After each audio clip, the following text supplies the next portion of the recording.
ಹಾಕ್ಕೊಂಡ್ರೆ ಬ್ಲಡ್ ಕೂಡ ಇಂಪ್ರೂವ್ ಆಗುತ್ತೆ. ನಾನು ಐರನ್ ಕ್ಯಾಲ್ಸಿಯಂ ಟ್ಯಾಬ್ಲ ಇಲ್ಲಿ ಪ್ಲೆಸೆಂಟ ಇರುತ್ತೆ. ಪ್ಲೆಸೆಂಟಯಿಂದನೇ ಬೇಬಿಗೆ ಹೋಗುತ್ತೆ. ಮನ್ಸು 7 ಮಂತ್ಸ್ ಅಷ್ಟರಲ್ಲಿ ಆ ಪ್ಲೆಸೆಂಟಾಗಿ ಎಷ್ಟು ಬೇಕೋ ಅಷ್ಟೆಲ್ಲ ತೊಗೊಬಿಡುತ್ತಂತೆ. ಮಿಕ್ಕಿದ ಬ್ಲಡ್ ನೀನು ಇಟ್ಕೊ ಅಂತ ಕೊಡುತ್ತಂತೆ blood. Hi guys, welcome back to my channel. ಇವತ್ತು ನಾನು ಶೇರ್ ಮಾಡ್ಕೊತಿರೋ ಟಾಪಿಕ್ ಏನಪ್ಪ ಅಂತಂದರೆ, ಆಲ್ರೆಡಿ ನೀವು ತಮ್ಮನೇಲಿ ನೋಡಿರ್ಬೋದು. ನನ್ನ ಡೆಲಿವರಿ ಸ್ಟೋರಿನ ನಾನು ನಿಮ್ಮ ಜೊತೆ ಶೇರ್ ಮಾಡ್ಕೊಬೇಕು ಅಂತ ಇದ್ದೀನಿ. ಯಾಕಪ್ಪ ಅಂತಂದರೆ, ನಾನು ಆ ಟೈಮಲ್ಲಿ ಫೇಸ್ ಮಾಡಿರೋಂತಹ ಪ್ರಾಬ್ಲಮ್ಸ್ ಇದ್ದಾವೆ. ಅವರು ಇವರು ಹೇಳ್ತಾರೆ ಅಂತ ಆ ಮಾತು ಕೇಳಿ ನಾನು ಯಾವ ಥರ ಡಿಸಿಷನ್ ತೊಗೊಂಡೆ, ಏನಾಯಿತು ಅನ್ನೋದನ್ನು ನಿಮ್ಮ ಜೊತೆ ಶೇರ್ ಮಾಡ್ಕೊತಾ ಇದ್ದೀನಿ. ಕೆಲವೊಬ್ಬರಿಗೆ ಗೊತ್ತಿರಲ್ಲ ಯಾವ ಥರ ಅಂತ ಅಂದರೆ, ಪ್ರೆಗ್ನೆನ್ಸಿ ಕನ್ಫರ್ಮ್ ಆದಮೇಲೆ ಯಾವ ಥರ ಇರಬೇಕು ಅಂತ. ನನಗಂತೂ ನಿಜ ಗೊತ್ತಿರಲಿಲ್ಲ. ಈ ಟ್ಯಾಬ್ಲೆಟ್ಸ್ ಹಾಕ್ಕೊಬಾರ್ದು, ಇವು ಹಾಕ್ಕೊಬೇಕು ಅಂತ ಕೂಡ ನನಗೆ ಸರಿಯಾಗಿ ಗೊತ್ತಿಲ್ಲ. ಹಾಗೆ ನಂತರ ಕೆಲವರು ಇರ್ತಾರೆ ಅಂತ ನಾನು ಈ ವಿಡಿಯೋನ ನಿಮ್ಮ ಜೊತೆ ಶೇರ್ ಮಾಡ್ಕೊತಾ ಇದ್ದೀನಿ. ಒಬ್ಬರು ಟ್ಯಾಬ್ಲೆಟ್ ಹಾಕೋ ಅಂತಾರೆ, ಒಬ್ಬರು ಹಾಕ್ಕೊಬೇಡ ಅಂತಾರೆ. ನನಗಂತೂ ಸಾಕಾಗಿತ್ತು. ಈ ಥರ ಎಲ್ಲ ಅವ್ರು ಇವ್ರ ಮಾತು ಕೇಳಿಕೊಂಡು ಏನು ಮಾಡಿದೆ ಅಂತಂದರೆ, ಆ ಫುಲ್ ವೀಡಿಯೋ ಕೊನೆವರೆಗೂ ನೋಡಿ ಏನೇನಾಯಿತು ಅಂತ. ಓಕೆ, ಈಗ ಸ್ಟಾರ್ಟ್ ಮಾಡೋಣ. ಫಸ್ಟ್ ಮಂತಿಂದ ಅಂತಂದರೆ ಎಲ್ಲ ಓಕೆ, ಕನ್ಫರ್ಮ್ ಆಯಿತು, ಹ್ಯಾಪಿ. ಚೆಕ್ ಮಾಡಿದೆ, ಬ್ಲಡ್ಡು ಎಲ್ಲ ಚೆಕ್ ಮಾಡಿದಾಗ ಓಕೆ ನಾರ್ಮಲ್ ಐತೆ ಅಂತಂದರು. ಮತ್ತು ನೆಕ್ಸ್ಟ್ ಮಂತು 5 ಮಂತ್ಸ್ವರೆಗೂ ನಾರ್ಮಲ್ ಆಗಿತ್ತು. 6 ಮಂತ್ಸು 7 ಮಂತ್ಸು ಇದೆಲ್ಲ ನಾರ್ಮಲ್ ಆಗಿತ್ತು. ನಾನು ಇದು ಬ್ಯಾಂಕ್ ಕೂಡ ಹೋಗ್ತಿದ್ದೆ ವರ್ಕ್ಗೆ. ಅಲ್ಲಿ ಕೂಡ ಕೆಲವೊಬ್ರು ಏನು ಹೇಳ್ತಿದ್ರು ಅಂತಂದರೆ, ಟ್ಯಾಬ್ಲೆಟ್ ಹಾಕೋ ಅಂತ ಹೇಳ್ತಾಯಿದ್ರು. ಮತ್ತು ಟ್ಯಾಬ್ಲೆಟ್ ಹಾಕ್ಕೊಬೇಡ ಅಂತ ಒಬ್ಬರು ಹೇಳ್ತಾಯಿದ್ರು. ಯಾರ ಮಾತು ಕೇಳಬೇಕಂತಲೇ ಅರ್ಥ ಆಗ್ತಿರ್ಲಿಲ್ಲ. ಮತ್ತು ಆಮೇಲೆ ಏನಾಯಿತು ಅಂತಂದರೆ, ಇಲ್ಲ ಜಾಸ್ತಿ ಟ್ಯಾಬ್ಲೆಟ್ ಹಾಕ್ಕೊಂಡ್ರೆ ಒಳಗಿನ ಪಾಪುಗೆ ತೊಂದರೆ ಆಗುತ್ತೆ, ದಪ್ಪ ಆಗಿಬಿಡುತ್ತೆ ಅಂತ ಹೇಳ್ತಾಯಿದ್ರು. ನಾನು ಪಿಂಡ ದಪ್ಪ ಆಗುತ್ತೆ ಅಂತ ಹೇಳ್ತಿದ್ರು. ನನಗೂ ಸರಿ ನಿಜ ಗೊತ್ತಿರಲಿಲ್ಲ. ನಾನು first month, second month iron calcium tablets ಹಾಕ್ಕೊಂಡೇ ಇಲ್ಲ. ಅದು ಟಾನಿಕ್ ಕೊಟ್ಟಿದ್ದರು ಶಕ್ತಿ ಅಂತ, ಅದು ಕೂಡ ಹಾಕ್ಕೊಂಡಿಲ್ಲ. 7 ಮಂತ್ಸು ಐರನ್ ಕ್ಯಾಲ್ಶಿಯಂ ಟ್ಯಾಬ್ಲೆಟ್ಸ್ನ ಹಾಕ್ಕೊಳ್ಳೋಕ್ಕೆ ಸ್ಟಾರ್ಟ್ ಮಾಡಾದಮೇಲೆ ಸಡನ್ನಾಗಿ 8 ಮಂತ್ಸಲ್ಲಿ ಒಂದ್ಸರಿ ಚೆಕಪ್ಗೆ ಹೋದ್ವಿ. ಚೆಕಪ್ಗೆ ಹೋದಾಗ ಅಲ್ಲಿ ಆವಾಗ ಬ್ಲಡ್ ಟೆಸ್ಟ್ ಮಾಡಿದಾಗ ಆವಾಗ ಎಷ್ಟಿತ್ತಪ್ಪ ಅಂತಂದರೆ 8.5 ಬಂದಿದೆ. ನನಗೆ ಬ್ಲಡ್ ಇರಬೇಕಾಗಿದೆ ಎಷ್ಟಂತಂದರೆ ಮಿನಿಮಮ್ಮು 10 ಪಾಯಿಂಟು ಸಮಥಿಂಗ್ 13 ಹತ್ತಿದ್ರೂ ಕೂಡ ನಡೆಯುತ್ತೆ. ಅಂದರೆ 13 ಇರಬೇಕು. 13 ಬ್ಲಡ್ ಲೆವೆಲ್ ಬಂದು 13 ಇರಬೇಕು. ನನಗೆ ಇದ್ದಿದ್ದೇನು ಎಷ್ಟಪ್ಪ ಅಂತಂದರೆ 8.5 ಇತ್ತು. ಎಷ್ಟು 8 ಮಂತ್ಸ್ಗೆ. ನನಗೆ ಫುಲ್ಲು ಶಾಕ್ ಆಯಿತು. ಅವ್ರು ಅಂತಂದರು ಟ್ಯೂಬ್ ಏರಿಸ್ಬೇಕು, ಇಲ್ಲ ಅಂತಂದರೆ ಬೇರೆಯವ್ರದ್ದು ಬ್ಲಡ್ ಆ ಥರ ಏರಿಸ್ಬೇಕು ಅಂತಂದರು. ನಾನು ಅಂದ್ಕೊಂಡೆ ಬ್ಲಡ್ ಏನೂ ಬೇಡ, ನನಗೆ ಟ್ಯೂಬ್ ಅಂತಂದರೆ ಏನೂ ಗೊತ್ತಿರಲಿಲ್ಲ. ಯಾಕೆ ಅಂತಂದರೆ ನಮ್ಮ ಫ್ಯಾಮಿಲಿ, ನಮ್ಮ ರಿಲೇಟಿವ್ಸ್ ಅವರಲ್ಲಿ ಯಾವುದು ಕೂಡ ನನ್ನದೇ ಫಸ್ಟು ಇದು ಪ್ರೆಗ್ನೆನ್ಸಿ ಕನ್ಫರ್ಮ್ ಆಗಿದ್ದು ನಮ್ಮ ಫ್ಯಾಮಿಲಿ ಅಂತಂದರೆ, ನಾನೇ ಸ್ವಲ್ಪ ದೊಡ್ಡವಳು ಅಂತಂದರೆ. ಅದಕ್ಕೆ ನಮ್ಮ ರಿಲೇಟಿವ್ಸ್ ನಾನು ಯಾರನ್ನೂ ಕೂಡ ನೋಡಿರಲಿಲ್ಲ. ಈ ಥರ ಬ್ಲಡ್ ಕಡಿಮೆ ಆದರೆ ಏನು ಮಾಡಬೇಕು, ಹೇಗೆ ಏನು ಅಂತ. ಸರಿಯಾಗಿ ಫ್ರೂಟ್ಸ್ ಅವು ತಿಂತಿದ್ದೆ. ಆದರೆ ಬ್ಯಾಂಕು ಅದು ಇದು ಕೆಲಸದಿಂದ ಎಷ್ಟೇ ನಾವು ಫ್ರೂಟ್ಸ್ ತಿಂದರೂ, ಎಷ್ಟೇ ಊಟ ಮಾಡಿದ್ರು, ಒಳ್ಳೊಳ್ಳೆ ಫುಡ್ಡು ತರಕಾರಿ ಇವೆಲ್ಲ ತಿಂದರೂ ಕೂಡ ಪ್ರೆಗ್ನೆನ್ಸಿ ಟೈಮಲ್ಲಿ ಐರನ್ ಕ್ಯಾಲ್ಶಿಯಮ್ ಟ್ಯಾಬ್ಲೆಟ್ಸ್ ಅಂತೂ ಇಂಪಾರ್ಟೆಂಟ್ ಅಂತೆ. ನನಗೆ ಗೊತ್ತಿಲ್ಲ, ಅದ್ರ ಬಗ್ಗೆ ನಿಜ ಗೊತ್ತಿಲ್ಲ. ಯಾರು ಕೂಡ ಹೇಳಿಲ್ಲ ಐರನ್ ಕ್ಯಾಲ್ಶಿಯಮ್ ಟ್ಯಾಬ್ಲೆಟ್ ಹಾಕೋ ಅಂತ. ನಾನು ಐರನ್ ಕ್ಯಾಲ್ಶಿಯಮ್ ಟ್ಯಾಬ್ಲೆಟು ಇಂಪಾರ್ಟೆಂಟ್ ಅಂತ ಯಾವಾಗ ಗೊತ್ತಾಯಿತು ಅಂದರೆ, ನನ್ನ ಬ್ಲಡ್ ಲೆವೆಲ್ಲು 8 ಮಂತ್ಸಲ್ಲಿ ಚೆಕ್ ಮಾಡಿಸಿದ್ಮೇಲೆ ನಂಗೆ ಗೊತ್ತಾಯಿತು. ನಾನು ಮೊಬೈಲಲ್ಲಿ ಚೆಕ್ ಮಾಡಿದೆ ಐರನ್ ಕ್ಯಾಲ್ಶಿಯಮ್ ನಾನು ಟ್ಯಾಬ್ಲೆಟ್ ಯಾವಾಗ ಹಾಕ್ಕೊಬೇಕು, ಯಾವಾಗ ಹಾಕ್ಕೊಬಾರ್ದು ಅಂತ. ಯಾವಾಗ ನನಗೆ ಪ್ರಜ್ಞೆ ಬಂತು ಅಂದರೆ 8 ಮಂತ್ಸಲ್ಲಿ ನಮ್ಮ ಬ್ಲಡ್ ಕಡಿಮೆ ಆದಮೇಲೆ ಬಂತು. ಅದೇನೋ ಹೇಳ್ತಾರಲ್ಲ ಆ ಥರ. ನನಗಂತೂ ಗೊತ್ತಾಗಲಿಲ್ಲ. ತುಂಬ ಸಫರ್ ಆದೆ. ಯಾರ ಮಾತು ಕೇಳಬಾರ್ದು. ಡಾಕ್ಟರ್ಸು ನಮಗೆ ಹೆಲ್ತ್ ಅಂದರೆ ಅವರು ಹೆಲ್ತ್ ಚೆಕಪ್ ಮಾಡಿನೇ ಅವ್ರು ಹೇಳ್ತಾರಲ್ವಾ, ಈ ಟ್ಯಾಬ್ಲೆಟ್ ಹಾಕ್ಕೊಳ್ಳಿ, ಆ ಟ್ಯಾಬ್ಲೆಟ್ ಹಾಕ್ಕೊಳ್ಳಿ ಅಂತ. ಸೊ ನಾವು ಆ ಥರನೇ ಡಿಸೈಡ್ ಆಗಬೇಕೆ ಹೊರತು ಯಾರೋ ಹೇಳ್ತಾರೆ, ಇವರು ಹೇಳ್ತಾರೆ ಅಂತ ನಾವು ಟ್ಯಾಬ್ಲೆಟ್ ಹಾಕ್ಕೊಳ್ದೆ ಬಿಟ್ಟು ಮತ್ತು ಅದು ಇದು ತಿನ್ನಬೇಡಿ ಅಂತಂದರೆ ತಿಂದೇ ಇರೋದು, ಈ ಥರ ಅಂತ ಮಾಡ್ಕೊಳ್ಳೋಕ್ಕೆ ಹೋಗಬಾರ್ದು. ನಾನು ಈ ಥರ ಮಾಡಿಕೊಂಡೆ. ನಾನು 8 ಮಂತ್ಸಲ್ಲಿ 9 ಮಂತ್ಸಲ್ಲಿ ನನ್ನ ಕಷ್ಟ ಹೇಳ್ಬಾರ್ದು. ಬ್ಲಡ್ ಲೆವೆಲ್ಲು ಕಡಿಮೆ ಆಯಿತು. ಏನು ಮಾಡಬೇಕೋ ಗೊತ್ತಿಲ್ಲ. ಅವರು ಟ್ಯೂಬ್ ಅಂತ ಹೇಳ್ತಿದ್ದಾರೆ. ನನಗೆ ಡಿಗ್ರಿ ಓದಿದ್ದೀನಿ, ಟ್ಯೂಬ್ ಅಂತಂದರೆ ಏನು ಗೊತ್ತಿಲ್ಲ. ಯಾಕೆ ಅಂದರೆ ಆ ವರ್ಡ್ ನಾನು ಯಾವುದೂ ಕೇಳಿಲ್ಲ. ಎಲ್ರೂ ಕೇಳಿದೆ ಟ್ಯೂಬ್ ಅಂತಂದರೆ ಏನು ಅಂತಂತ. ಅವರು ಕೂಡ ಟ್ಯೂಬ್ ಅಂದರೆ ಬ್ಲಡ್ ಅಂತ ಅಂದ್ಬಿಟ್ರು. ನಾನು ಬ್ಲಡ್ಡಾ ಅಂತಂದೆ. ನನಗೇನು ಬ್ಲಡ್ಡು ಆ ಥರ ಏರ್ಸೋದು ಏನೂ ಬೇಡ, ನಾನು ತರಕಾರಿ ಟ್ಯಾಬ್ಲೆಟ್ಸ್ ಹಾಕ್ಕೊಂಡೆ ನಾನು ಇಂಪ್ರೂವ್ ಮಾಡ್ಕೊತೀನಿ ಅಂತ ಅಂದ್ಕೊಂಡೆ. ಅದು ಆಗಲಿಲ್ಲ. ಎಷ್ಟೋ ಇದು ಏನಂತಾರೆ ಬೀಟ್ರೋಟು ಮತ್ತು ಇದೇನಪ್ಪ ಬ್ಲಡ್ ಇಂಪ್ರೂವ್ ಆಗುವಂತಹ ಏನು ತರಕಾರಿ ಇದ್ದಾವೆ ಮತ್ತು ಸೊಪ್ಪು ಇದೆಲ್ಲ ನಾನು ಎಷ್ಟು ತಿಂದೆ. ಆದರೆ ಆ ಟೈಮಲ್ಲಿ ಸಡನ್ನಾಗಿ ಎಲ್ಲಿ ಇಂಪ್ರೂವ್ ಆಗುತ್ತೆ? ಆವಾಗವಾಗ ತಿಂದರೆ ಅದು ಇಂಪ್ರೂವ್ ಆಗುತ್ತಾ? ಆ ಬ್ಲಡ್ ಲೆವೆಲ್ ಜಾಸ್ತಿ ಆಗುತ್ತಾ? ಆಗಿಲ್ಲ. ಅದಕ್ಕೆ ಮತ್ತೆ ನನ್ನ ಡೆಲಿವರಿ ಡೇಟ್ ಇದ್ದು ಸೆಪ್ಟೆಂಬರ್ 14ಗಿತ್ತು, 14ಕ್ಕಿತ್ತು. 14 ನಾನೇನು ಮಾಡಿದೆ, ಅಷ್ಟರಲ್ಲಿ ನಾನು ಇಂಪ್ರೂವ್ ಮಾಡ್ಕೊಬೇಕು ಬ್ಲಡ್ ಲೆವೆಲು. ನಾನು ಎಲ್ಗೂ ಕೂಡ ಹೋಗಬಾರ್ದು ಅಂತಂದರೆ ಯಾರು ಬ್ಲಡ್ ಏರಿಸ್ಕೊಬಾರ್ದು ಅಂತ. ಮತ್ತು ಬ್ಲಡ್ ಏರಿಸ್ಕೊಂಡ್ರೆ ಏನೇನಾಗುತ್ತೋ ಅಂತ ಅದೊಂದು ತಲೆನೋವು. ಯಾರ ಬ್ಲಡ್ ಹೇಗಿರುತ್ತೋ ಗೊತ್ತಿಲ್ಲ ಅಂತ ಮತ್ತೆ ಅದೊಂದು ಯೋಚನೆ ಬಂತು. ಅದಕ್ಕೆ ನಾನು ಯಾವ ಬ್ಲಡ್ ಬೇಡ, ಇದನ್ನು ತಿಂದೆ ಇಂಪ್ರೂವ್ ಮಾಡ್ಕೊತೀನಿ ಅಂತ ಅಂದ್ಕೊಂಡೆ. ಆದರೆ ಮತ್ತೆ 9 ಮಂತ್ಸಿಗೆ ಬಿದ್ದಾದಮೇಲೆ 9 ಮಂತ್ಸಲ್ಲಿ ಮತ್ತೆ ಚೆಕ್ ಮಾಡಿಸ್ದೆ, ಬ್ಲಡ್ ಒಂದು ಸ್ವಲ್ಪನೂ ಇಂಪ್ರೂವ್ ಆಗಿರಲಿಲ್ಲ. ಮತ್ತು ಇಲ್ಲ ಟ್ಯೂಬ್ ಏರಿಸಲೇಬೇಕು ಅಂತ ಅವರಂದರು. ನಾನೇನು ಮಾಡಿದೆ, ಮತ್ತು ಎಲ್ಲರೂ ಕೇಳಿದ್ರು ಟ್ಯೂಬ್ ಅಂತಂದರೆ ಯಾರಿಗೇನು ಗೊತ್ತಿಲ್ಲ. ಮತ್ತು 9 ಮಂತ್ಸಲ್ಲಿ ನಾನು ಸೀಮಂತ ಎಲ್ಲ ಮಾಡಿದ್ಮೇಲೆ ಮತ್ತು ಇಲ್ಲಿಗೆ ಅಲ್ಲೊಂದ್ಸಲ ಚೆಕ್ ಮಾಡಿಸೋಣ. ಇಲ್ಲಿ ಪ್ರೈವೇಟ್ ಹಾಸ್ಪಿಟ್ಲಲ್ಲಿ ಸ್ವಲ್ಪ ಸುಳ್ಳು ಹೇಳ್ತಾ ಇರ್ತಾರೆ, ದುಡ್ಡು ತೊಗೊಬೇಕು ಅಂತ ಅಂತೇಳಿ. ಅದು ಬೇರೆ ನನ್ನ ತಲೆ ತುಂಬಿಸ್ಬಿಟ್ಟಿದ್ರು. ಪಾಪ ಒಮ್ಮ ನಾನೇ ಟ್ಯೂಬ್ ಏರಿಸ್ತೀನಿ, ಏನಾದರೂ ನಾನೇ ಮಾಡ್ತೀನಿ ಬಾ ಅಂತಂದರು. ನಾನು ಪ್ರೈವೇಟ್ ಹಾಸ್ಪಿಟ್ಲಲ್ಲಿ ಸುಮ್ಮನೆ ಸುಳ್ಳೆಲ್ಲ ಹೇಳ್ತಾರೆ ಮತ್ತು ಅಂತ ನಾನು ಯಾರು ಗೊತ್ತಿಲ್ಲ. ನಮ್ಮದು ಫ್ಯಾಮಿಲಿ ಈ ಥರ ಸರಿಯಾಗಿ ಹೇಳೋರು ಇಲ್ಲ. ಡಾಕ್ಟ್ಸ್ ನಮ್ಮ ಅಮ್ಮ ಅವರ ತಮ್ಮ ಇದ್ದಾರೆ, ಅಣ್ಣ ಇದ್ದಾರೆ. ಆದರೆ ಆ ಟೈಮಲ್ಲಿ ಯಾರು ಕೂಡ ಬಂದಿಲ್ಲ. ಬ್ಲಡ್ ಇಲ್ವಾ ಅಂತಂದರೆ ತಿನ್ನೋಕ್ಕೇನು ಅವಳಿಗೆ ಮನೇಲಿ ಕಷ್ಟನಾ, ಅಷ್ಟೆಲ್ಲ ಇದೆ, ಸರಿಯಾಗಿ ತಿಂದೇನೆ ಈ ಥರ ಮಾಡಿಕೊಂಡು ಅಂತ ಹೇಳ್ತಾರೆ ಹೊರತು ಯಾರು ಕೂಡ ಅದಕ್ಕೆ ಸೊಲ್ಯೂಷನ್ನೇ ಕೊಡಲಿಲ್ಲ. ಅದು ಟ್ಯೂಬ್ ಏರಿಸ್ಬೇಕು, ಎಲ್ಲ ಸರಿ ಹೋಗುತ್ತೆ, ಇಲ್ಲ ಬ್ಲಡ್ ಆ ಥರ ಏರಿಸಿದ್ರು ಕೂಡ ಸರಿ ಹೋಗುತ್ತೆ ಅಂತ ಯಾರು ಕೂಡ ಹೇಳಿಲ್ಲ. ಬೈತವ್ರು ಅಷ್ಟೇ, ಅವ್ಳಿಗೆ ತಿನ್ನೋಕ್ಕೇನು ಏನು ಕಡಿಮೆ ಅಂತ. ಅದು ಬಿಟ್ಟರೆ ಯಾರು ಕೂಡ ಇದಕ್ಕೆ ಸೊಲ್ಯೂಷನ್ ಕೊಡಲಿಲ್ಲ. ನಮ್ಮ ಫ್ಯಾಮ್ಲಿಲೇ ಯಾರು ಕೂಡ ಸೊಲ್ಯೂಷನ್ ಕೊಡಲಿಲ್ಲ. ಆ ಟೈಮಲ್ಲಿ ನನಗಂತೂ ತುಂಬ ಟೆನ್ಷನ್ ಆಗ್ಬಿಟ್ಟಿತ್ತು, ಏನಾಗುತ್ತೋ ಅಂತ. ಆಮೇಲೆ ನಾನು ಸರಿ ಇವರೇ ಸುಳ್ಳು ಹೇಳ್ತಿದ್ದಾರೆ ಅಂತ ನಾನು ಸೀಮಂತ ಎಲ್ಲ ಆದಮೇಲೆ ಅಮ್ಮ ಊರಿಗೆ ಹೋಗ್ಬಿಟ್ವಿ. ನಾನು ಅಮ್ಮ ಊರಿಗೆ ಹೋಗ್ಬಿಟ್ವಿ, ನಮ್ಮೂರಿಗೆ ಹೋಗಾದ್ಮೇಲೆ ಅಲ್ಲಿ ನಮ್ಮ ಚಿಕ್ಕಮ್ಮನ ಕೇಳಿದ್ವಿ, ಹೋಗೋಣ ಅಂತವ್ರೆ. ನಂದು ಡೆಲಿವರಿ ಡೇಟ್ ಹತ್ರ ಬಂದಿದೆ. ಈ ಮಂತು 14 ಅಲ್ಲ, ನೆಕ್ಸ್ಟ್ ಮಂತು 14 ಅಂತ ಕೊಟ್ಟಿದ್ದಾರೆ. 14 ಅಂತಂದರೆ ಇವತ್ತು ಒಂದು ಡೇಟು, ನಾವು ಹೋದಾಗ ಡೇಟ್ ಒಂದಿತ್ತು. ಹೋಗೋಣ ಅಂತಿದ್ದಾರೆ. ಆದರೆ 14ಗೆ ನಂದು ಡೆಲಿವರಿ ಡೇಟ್ ಇದೆ.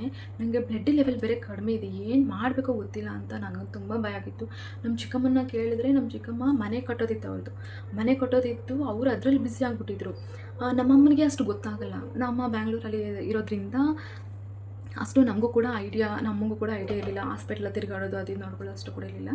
ನಾನು ಇಲ್ಲೇ ಮಾನ್ವಿಲಿ ಸಿಟಿಲಿದ್ದರೆ ಸರಿ ಹೋಗ್ತಿತ್ತು, ಏನೋ ಒಂದು ಆಗ್ತಿತ್ತು. ಆದರೆ ಹಳ್ಳಿಗೆ ಹೋದೆ, ಅಲ್ಲಿ ಅಂದರೆ ತುಂಬ ತೊಂದರೆ ಆಯಿತು. ನಮ್ಮ ಅಪ್ಪ ಯಾರಾದರೂ ಇದ್ದರೆ ಸರಿ ಹೋಗ್ತಿತ್ತು. ಅಮ್ಮ ಇರೋದೊಬ್ಬರು, ಅಲ್ಲಿ ನೋಡ್ಕೊಳ್ಳೋರು ಕೂಡ ಅಷ್ಟೇನು ಏನೋ ಎಮರ್ಜೆನ್ಸಿ ಏನಾದರೂ ಆದರೂ ಕೂಡ ಫೇಸ್ ಮಾಡೋಕ್ಕೆ ನಮಗೆ ಧೈರ್ಯ ಕೂಡ ಇರಲ್ಲ. ಯಾರಾದರೂ ಒಬ್ಬರು ಬಾಯ್ಸ್ ಇದ್ದರೆ ಸ್ವಲ್ಪ ಸಪೋರ್ಟಿವ್ ಆಗಿ ಇರುತ್ತೆ. ಆವಾಗಲ್ಲಿ ಯಾರೂ ಇರಲಿಲ್ಲ. ನಮ್ಮ ಚಿಕ್ಕಮ್ಮನ ಕೇಳಿದರೆ ಅವ್ರೇನು ಅಂತಂದರು, ಹೋಗೋಣ ಅಂತ ಇದ್ದರು. ಆದರೆ ಅದು ನನಗೆ ಭಯ, ಡೆಲಿವರಿ ಡೇಟ್ ಹತ್ರ ಬಂದಿದೆ, ನಂಗೆ ಬ್ಲಡ್ ಲೆವೆಲ್ ಬೇರೆ ಕಡಿಮೆ ಇದೆ, ಏನಾಗುತ್ತೋ ಅಂತ. ಆಮೇಲೆ ಅವರು ಮತ್ತು ಗೌರ್ಮೆಂಟ್ ಹಾಸ್ಪಿಟ್ಲಿಗೆ ಹೋದ್ವಿ.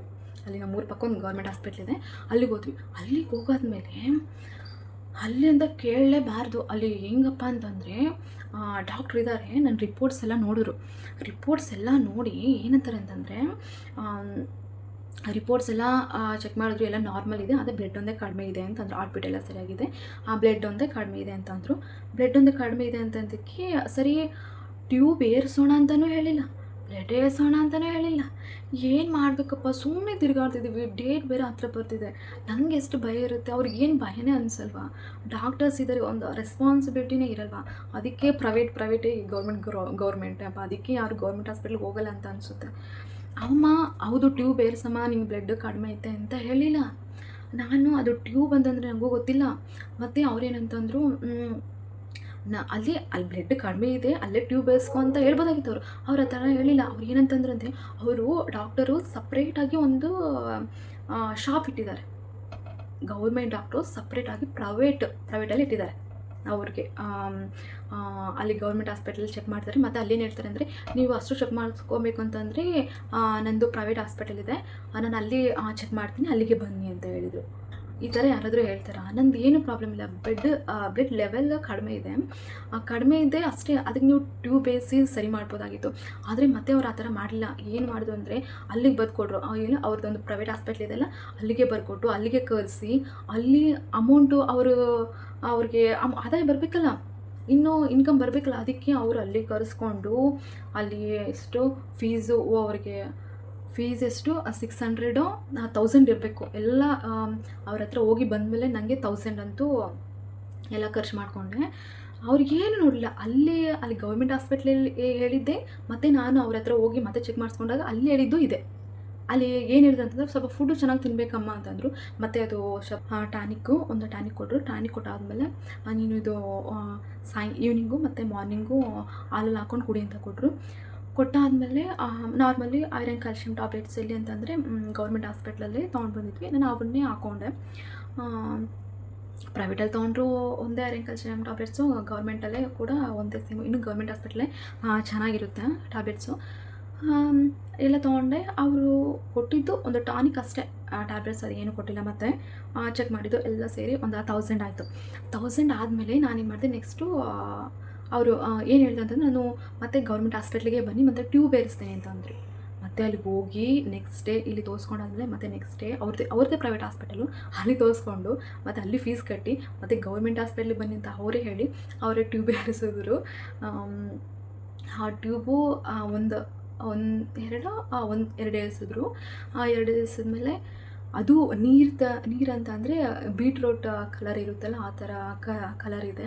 ಅದನ್ನು ಬ್ಲಡ್ ಅನ್ಕೊಬಿಟ್ಟಿದೆ, ಅದು ಬ್ಲಡ್ ಅಲ್ಲ, ಅದು ಏನೋ ಅದು ಬಂದು ಏನೋ ಪ್ರೆಗ್ನೆನ್ಸಿ ಅವ್ರಿಗೇನೋ ಅದು ಎಮರ್ಜೆನ್ಸಿಗೆ ಅಂತ ಹಾಕ್ತಾರೆ. ಆವಾಗೇ ಗೊತ್ತಾಗಿದ್ದು ನನಗೆ, ಇದು ಎಲ್ರಿಗೂ ಕೂಡ ಹಾಕಲ್ಲ, ಆಲ್ಮೋಸ್ಟ್ ಪ್ರೆಗ್ನೆನ್ಸಿ ಅವ್ರಿಗೆ ಇದು ಹಾಕ್ತಾರೆ ಅಂತ ಅನ್ಕೊತೀನಿ ನಾನು. ಆಮೇಲೆ ಟ್ಯೂಬ್ ಏರಿಸಿದ್ರು. ನನ್ನ ಡೆಲಿವರಿ ಡೇಟ್ ಇದ್ದು 14 ಅಲ್ವಾ, 14. ಈಗ 14 ಟ್ಯೂಬ್ ಏರಿಸಿದ್ದು ಡೇಟು 5ಗೆ. ಆದರೆ ಸದ್ಯ ನಂದು ಡೆಲಿವರಿ 14ಕ್ಕೆ ಆಗಲಿಲ್ಲ, 16ಕ್ಕೆ ಆಯಿತು. ನಾನು ಅದು ಟ್ಯೂಬ್ ಏರಿಸಿ ಎಷ್ಟು ಆಗಿತ್ತು, ಒಂದು 10 ಡೇಸ್ ಆಗಿತ್ತು. 10 ಡೇಸ್ ಆಗಿತ್ತು ಟ್ಯೂಬ್ ಏರಿಸಿ ಎಲ್ಲ. ಟ್ಯೂಬ್ ಏರಿಸಿ ಒಂದು 10 ಡೇಸ್ ಆಗಿತ್ತು. ನನಗೆ ಲೈಟಾಗಿ ಪೇನ್ಸ್ ಆ ಥರ ಎಲ್ಲ ಸ್ಟಾರ್ಟ್ ಆದಾಗ ನನ್ನ ಹತ್ರ ಟ್ಯೂಬ್ ಏರಿಸಾದ್ಮೇಲೆ ಬ್ಲಡ್ ರಿಪೋರ್ಟ್ ಇರಲಿಲ್ಲ.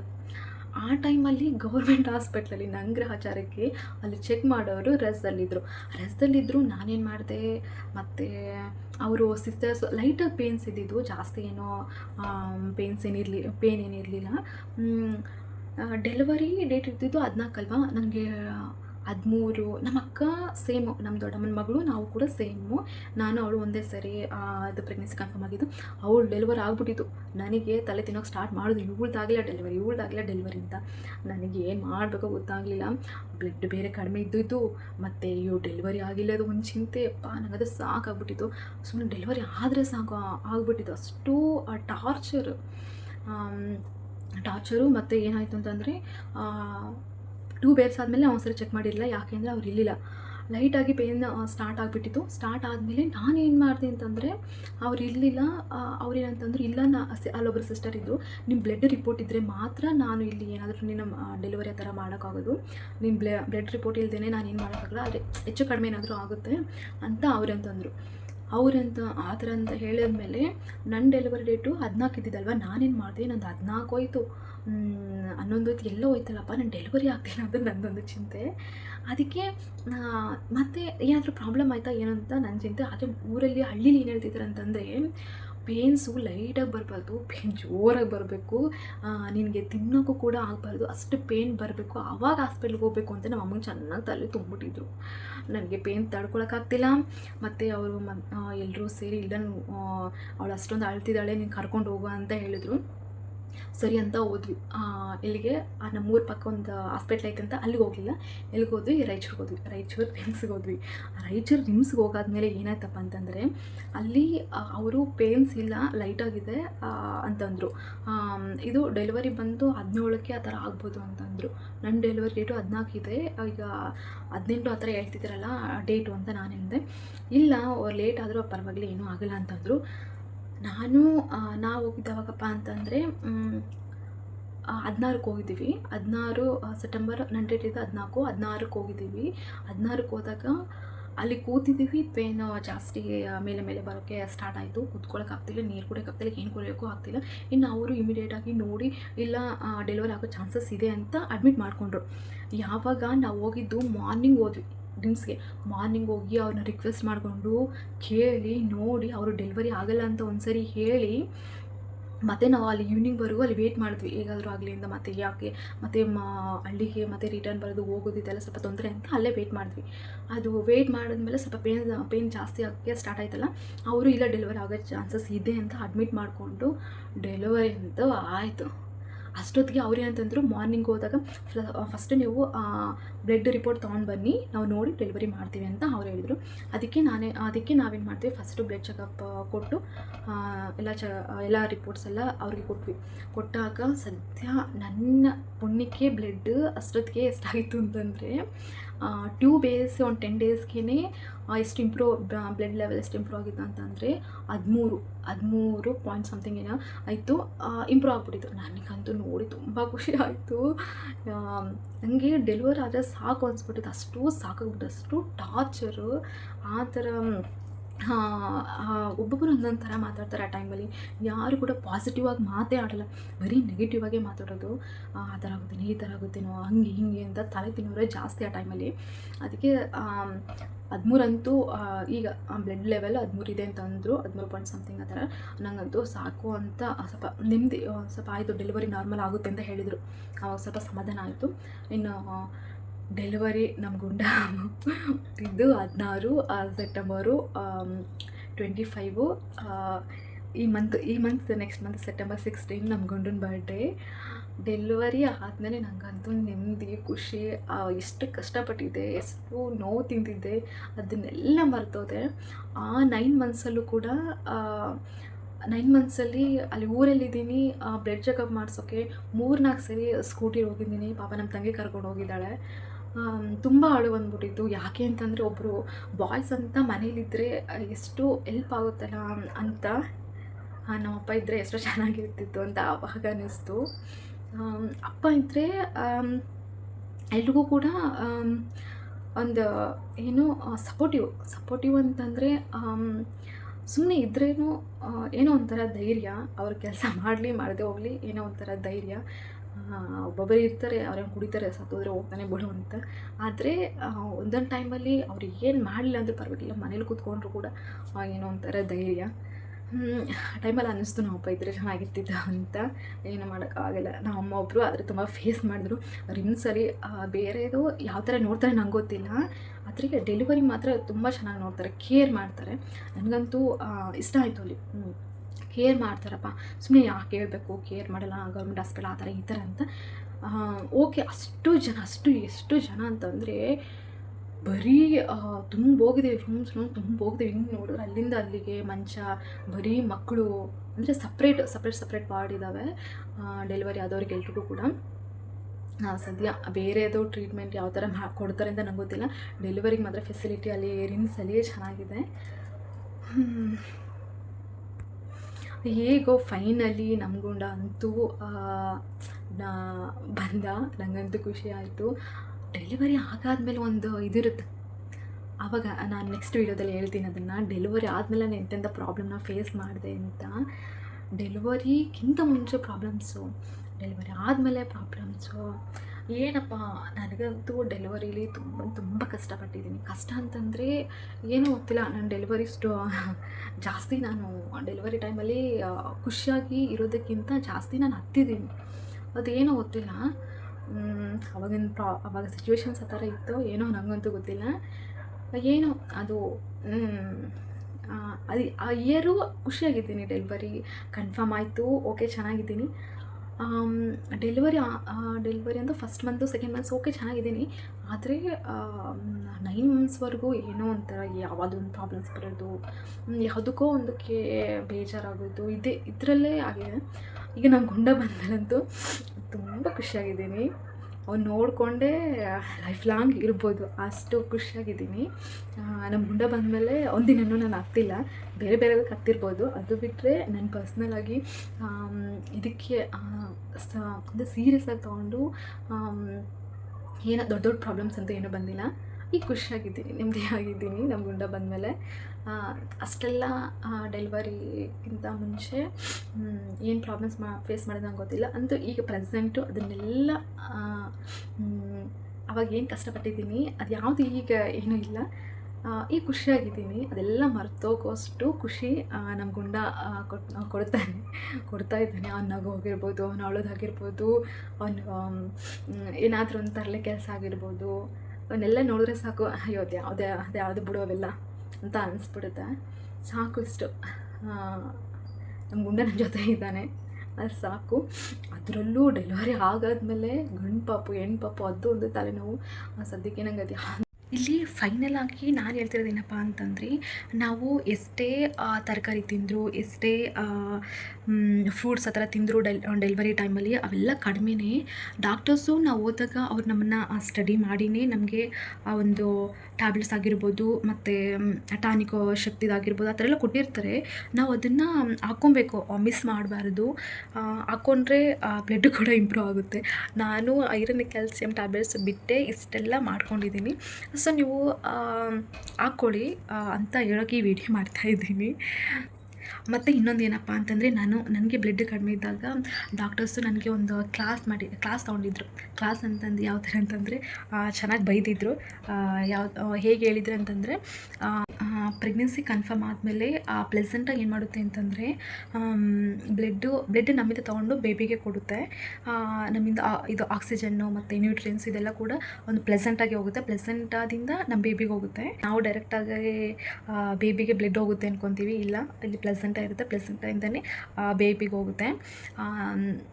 ಇಲ್ಲಿ ಪ್ಲೆಸೆಂಟ ಬಂದು 8 ಮಂತ್ಸು 7 ಮಂತ್ಸ್ ಅಷ್ಟರಲ್ಲಿ ಆ ಪ್ಲೆಸೆಂಟಾಗಿ ಎಷ್ಟು ಬೇಕೋ ಅಷ್ಟೆಲ್ಲ ತೊಗೊಬಿಡುತ್ತಂತೆ. ಮಿಕ್ಕಿದ ಬ್ಲಡ್ ನೀನು ಇಟ್ಕೊ ಅಂತ ಕೊಡುತ್ತಂತೆ ಬ್ಲಡ್. ನನಗೆ ಡಾಕ್ಟ್ರ್ ಹೇಳಿದ್ದು, ಅದಕ್ಕೆ ನಾನು ನಿಮಗೆ ಹೇಳ್ತಾ ಇದ್ದೀನಿ. ನನಗೆ ಇದು ಗೊತ್ತಿಲ್ಲ. ಅದಕ್ಕೆ ನಮಗೂ ಬೇಕು, ಇಲ್ಲಿ ನಮ್ಮ ಬೇಬಿಗೂ ಬೇಕು. ಅದಕ್ಕೆ ನಮಗೆ ಫುಡ್ ಎಷ್ಟು ತಿಂದರೂ ನಾವು ಹೊಟ್ಟೆ ಎಷ್ಟು ಹಸ್ವಾಗುತ್ತೆ ಅಷ್ಟು ತಿಂದು ನಮಗೆ ಸಾಕು ಮಾಡ್ತೀವಿ ಅಷ್ಟಾಗಲಿ, ಮತ್ತು ಜಾಸ್ತಿ ತಿನ್ನೋಕೆ ಹೋಗಲ್ಲ. ಸೊ ಅದಕ್ಕೆ ನಾವು ಎಷ್ಟೇ ಫ್ರೂಟ್ಸ್ ತಿಂದರೂ, ಎಷ್ಟೇ ತರಕಾರಿ ಆ ಥರ ಎಲ್ಲ ತಿಂದರೂ ಕೂಡ ಕಡಿಮೆನೇ. ಇದು ಸ್ವಲ್ಪ ಟ್ಯಾಬ್ಲೆಟ್ಸು ಆ ಥರ ಎಲ್ಲ ಹಾಕ್ಕೊಳ್ಳೋದ್ರಿಂದ ಬ್ಲಡ್ ಇಂಪ್ರೂವ್ ಆಗೋ ಚಾನ್ಸಸ್ ಇರುತ್ತೆ. ಸೊ ನೀವು ಸ್ಕಿಪ್ ಮಾಡದೆ ಐರನ್ ಕ್ಯಾಲ್ಶಿಯಂ ಟ್ಯಾಬ್ಲೆಟ್ಸ್ನ ಹಾಕ್ಕೊಳ್ಳಿ ಅಂತ ನಾನು ಹೇಳ್ತಾ ಇದ್ದೀನಿ. ಈ ವಿಡಿಯೋ ಯಾರಿಗೆ ಈಗ ಪ್ರೆಗ್ನೆನ್ಸಿ ಕನ್ಫರ್ಮ್ ಆಗಿರೋರು ಆಗಿರ್ಬೋದು, ಯಾರಿಗೆ ಬ್ಲಡ್ಡು ಇರಲಿ ಬಿಡು, ಟ್ಯಾಬ್ಲೆಟ್ಸ್ ಯಾರು ಹಾಕ್ಕೊಂತಾರೆ ಅನ್ನೋರಿಗೆ ಈ ವಿಡಿಯೋ. ನಾನು ಇರಲಿ ಬಿಡು ಅಂತ ಅಂದ್ಕೊಂಡೆ ಇಲ್ಲಿವರೆಗೂ ತಂದ್ಕೊಂಡಿದ್ದೀನಿ. ಅಂದರೆ ಎಷ್ಟು ಫೇಸ್ ಮಾಡಿದ್ದೀನಿ ಆ ಟೈಮಲ್ಲಿ. ನಾನು ಯಾಕೆ ಯಾವತ್ತೂ ಆ ಟೈಮಲ್ಲಿ ಟ್ಯಾಬ್ಲೆಟ್ಸ್ ಹಾಕ್ಕೊಂಡಿಲ್ಲ ಅಂತ 9 ಮಂತ್ಸಲ್ಲಿ ಎಷ್ಟು ಸಫರ್ ಆಗಿದ್ದೀನಿ ಅಂತ ನನಗೆ ಗೊತ್ತು. ಅದಕ್ಕೆ ಈ ವಿಡಿಯೋ ಯಾರಿಗೆ ಮಾಡ್ತೀನಿ, ಯಾರಿಗೆ ಗೊತ್ತಿರಲ್ಲ, ನಂತರ ಯಾರಾದರೂ ಇದ್ದರೆ ಅವ್ರಿಗೆ ಸ್ವಲ್ಪ ಗೊತ್ತಾಗಲಿ ಅಂತ ಈ ವಿಡಿಯೋ ಮಾಡ್ತಾಯಿದ್ದೀನಿ. ಈ ವಿಡಿಯೋ ನಿಮಗೆ ಇಷ್ಟ ಆಗಿದ್ರೆ ಲೈಕ್ ಮಾಡಿ, ಶೇರ್ ಮಾಡಿ, ಆ್ಯಂಡ್ ನಮ್ಮ ಚಾನಲ್ನ ಸಬ್ಸ್ಕ್ರೈಬ್ ಮಾಡಿ.